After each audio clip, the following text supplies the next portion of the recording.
मौलाना साहब आए, मौलाना साहब को पता है इनके साथ हमने बड़ी कोशिश की।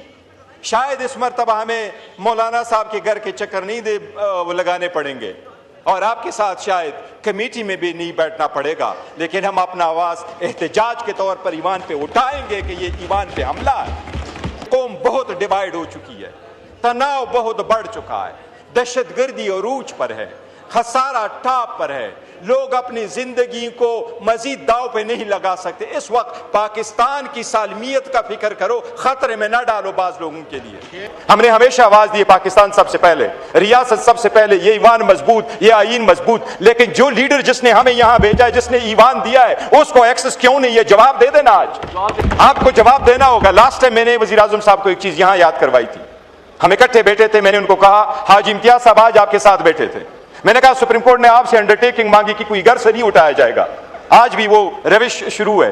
जनाब स्पीकर, अदालतों का ऑर्डर है, एसओपी के मुताबिक है, रूल्स के मुताबिक है, एक लफ्ज बताए खान को इजाजत क्यों नहीं है? अगर खान के पास मिलने की इजाजत नहीं है तो हमारा यहां बैठने का कोई हक नहीं है। लोगों ने सबसे पहले वोट हमें उसके लिए दिया था, हमें एक्सेस आज ही चाहिए। हमने यहां बॉयकॉट का फैसला किया था कि हर रोज प्रोटेस्ट करेंगे, बॉयकॉट करेंगे। वजीर आजम साहब ने लास्ट टाइम ये फरमाया था कि मैं कोशिश करूंगा, पूछ के बताऊंगा, अगर कोई मैसेज आया तो बताए कोई पूछ के आया है कि नहीं आया। ठीक, देखिए जी जनाब स्पीकर, छोटी छोटी चीजें, इसको हम समझते हैं कि ये छोटी चीजें हमारे लिए बहुत अहम है।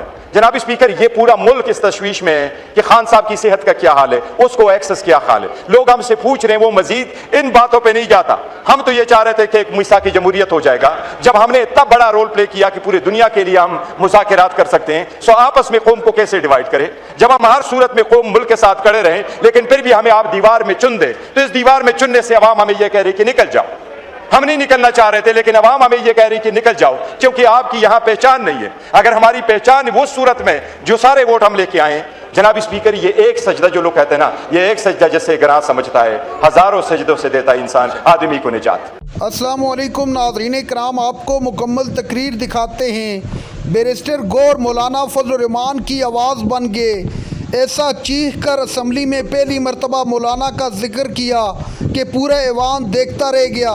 बैरिस्टर गौर का कहना था कि इस मुल्क में जो भी बड़ा सियासी लीडर आया है उसको साइड पर करने की कोशिश की गई है। इमरान खान जो इस मुल्क में सबसे ज़्यादा वोट लिए हैं, आज उससे मुलाकात तक की इजाज़त नहीं है। आखिर कब तक ये सब हम बर्दाश्त करेंगे? बैरिस्टर गौर ने ताकतवरों और शहबाज शरीफ को मुखातिब करते हुए मज़ीद क्या कुछ कहा, आप ये वीडियो देखिए, फिर इस पर बात करते हैं। जनाब स्पीकर, लास्ट टाइम जब हम बात कर रहे थे तो आर्टिकल 243 में अमेंडमेंट आ रही थी। मौलाना साहब आए, मौलाना साहब को पता है इनके साथ हमने बड़ी कोशिश की।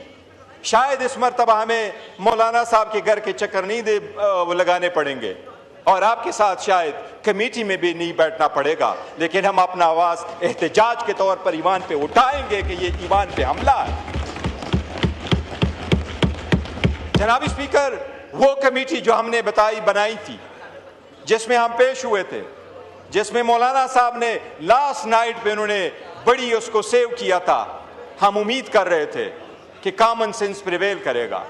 जनाब स्पीकर, ये ऐसा वक्त है कि कौम बहुत डिवाइड हो चुकी है, तनाव बहुत बढ़ चुका है, दहशतगर्दी अरूज पर है, खसारा टाप पर है, लोग अपनी जिंदगी को मजीद दाव पे नहीं लगा सकते। इस वक्त पाकिस्तान की सालमियत का फिक्र करो, खतरे में ना डालो बाज लोगों के लिए। कीजिएगा, आप अगर कोई जो प्राइम मिनिस्टर साहब ने ऑफर किया है, अगर उसके हिसाब से बात करना चाह रहे हैं तो प्लीज शॉर्ट कीजिए, ताकि अपनी तकरीर में कर दीजिएगा। करना चाहता हूँ, आप प्लीज ना कर दे काइंडली। आपको मालूम है जनाब स्पीकर, आई ऑलवेज, हमें वजीर आजम साहब की स्पीच से जवाब नहीं मिला। ये मुल्क हमारा है, हम इस मुल्क के हैं। इस मुल्क, इस धरती पे कभी कोई कंप्रोमाइज नहीं होगा। सबसे पहले पाकिस्तान, ये आवाज हमारा है और हमेशा रहेगा। शायद इस ईवान में बैठने वाले या इस मुल्क में रहने वाले शायद वो फौज में फर्क करते हैं। जनाब स्पीकर, इसमें सियासत आड़े आ जाएगी और इंटरनेशनल दुनिया को और हमारे जो सबसे बड़ा आर्च दुश्मन इंडिया है, उनको ये मैसेज जाएगा कि हम में कोई तफावत है। ये आवाज सबकी एक है, मुल्क हमारा है, फौज हमारी है, इसमें कोई दो राय नहीं है। जनाब स्पीकर, हम हमेशा एक हैं। हम सवाल ये कर रहे हैं, मई 2025 में हम इस मुल्क के साथ रहे, रियासत के साथ रहे, पाकिस्तान के साथ रहे, अपने अफवाज पाकिस्तान के साथ शाना बशाना रहे। उमर अयूब खान साहब यहाँ थे, हामिद रजा साहब इधर थे, जरताज गुल इधर थी, राय हैदर इधर थे, राय हसन नवाज इधर थे, अहमद चट्टा साहब इधर से, दस्ती साहब इधर थे। They are all gone in July. हम सिर्फ ये शिकवा जरूर कर रहे हैं, मैंने कल सुबह आपको कहा कि हम किससे शिकवा करें, रियासत से करें, अदालत से करें, इस ईवान से करें। हम तो ये कह रहे थे ईवान का अवाम का मैंडेट हम लेके आए हैं। जनाब स्पीकर, सियासी इस्तेहकाम होगा तो माशी इस्तेहकाम आएगा, माशी और सियासी इस्तेहकाम होंगे तो दिफाई इस्तेहकाम आएगा। जनाब स्पीकर, अगर आप इस बात पे जाएंगे, हम ये कह रहे हैं कि तनाव क्यों बढ़ रहा है, अक्टूबर के बाद तनाव बहुत ज्यादा हो गया। जनाब स्पीकर, एक मकबूल तरीन लीडर को डॉक्टर की इजाजत नहीं है, बच्चों से बात की इजाजत नहीं है, बीवी की बच्चों से मुलाकात नहीं है, बहनों की मुलाकात नहीं है, लीडरशिप की मुलाकात नहीं है। हमने हमेशा आवाज दी पाकिस्तान सबसे पहले, रियासत सबसे पहले, ये ईवान मजबूत, ये आईन मजबूत। लेकिन जो लीडर जिसने हमें यहां भेजा है, जिसने ईवान दिया है, उसको एक्सेस क्यों नहीं है? जवाब दे देना। आज आपको जवाब देना होगा। लास्ट टाइम मैंने वजीर आजम साहब को एक चीज यहां याद करवाई थी। हम इकट्ठे बैठे थे, मैंने उनको कहा, हाजी इम्तियाज साहब आज आपके साथ बैठे थे, मैंने कहा सुप्रीम कोर्ट ने आपसे अंडरटेकिंग मांगी कि कोई घर से नहीं उठाया जाएगा।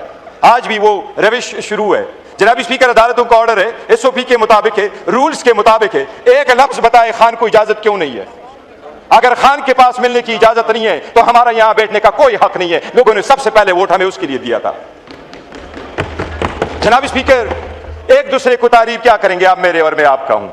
मुंह में राम राम और बगर में चोरी होती है तो तब जाके आपको मैं डिस्टर्ब होती है। ये आप अब एक आवाज जनाब स्पीकर, मैं खत्म कर, मैं सिर्फ वज़ीर आज़म से ये पूछूंगा कि आपने कहा स्ट्रेटेजिक, मैं उस पर बजट में बोलूंगा कि 5 साल के बाद भी हुकूमत अपने अहदाफ हासिल नहीं कर सकी और इवन स्ट्रेटेजिक नीड्स के लिए भी, जरूरियात के लिए सूबों पे इन्हिसार किया जाता, जो आईनी तौर पर भी गलत है। लेकिन मुझे समझ नहीं आई, आप तकरीर मैं उनसे सिर्फ ये कहूंगा, तरफ देना है तकरीर खोलें। ये कह रहा हूं कि हमें डिस्क्रिमिनेट ना करे, हमारे साथ यकसा सलूक करे, हमारी लीडर को हमें एक्सेस दे, हमें डॉक्टर की इजाजत दे, हमें एक्सेस आज ही चाहिए।